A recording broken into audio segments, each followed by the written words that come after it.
Hey, what's up, Spooksters? What's up? So recently, I just got out from watching Beetlejuice, and let me just tell you, I loved it, and I think that this film was amazing. Now, I do have a full disclaimer though. If you went to see this one, and you've seen the original one, yeah, chances are you're gonna wind up loving this film too, as much as the first one. Or flip that around. If you've seen the first one, you're gonna love this one too. This movie was full of laughs. The humor wasn't dry. The jokes were great. Well, good, I should say. Just, it felt like you were watching the original Beetlejuice, but just updated. Now, if you remember, I think about a month ago, when I made a video about my expectations for this film, everything that I said in that video, it meets up.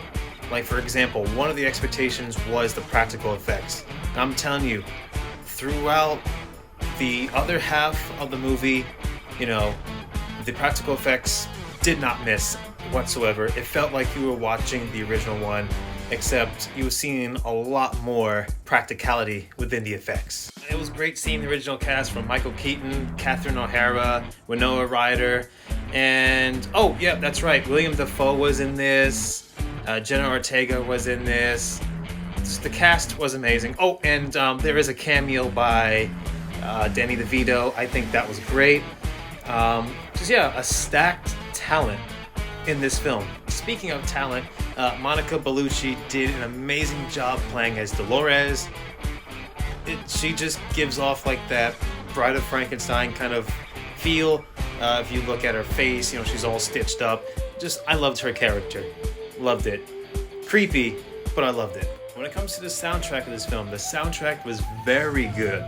From the hand-picked song choices by different various artists, like for example, the first song was called Tragedy by the Bee Gees, and then you had, some Danny Elfman original scores in this film, which, by the way, you can't have a Beetlejuice film without Danny Elfman being the composer. Now, the thing I didn't like about this film was there were too many side quests and side stories to the point where they were all wrapped up within a minute. And that right there just wasn't appealing to me. Now, the pacing was good, but in the beginning parts of the film, the pacing was just a bit slow. And then the third thing I will say that I did not like about the film was that it was hard to believe Jenna Ortega's character in the beginning of this film. It was hard to believe, but towards the middle, almost the end, she started to become believable.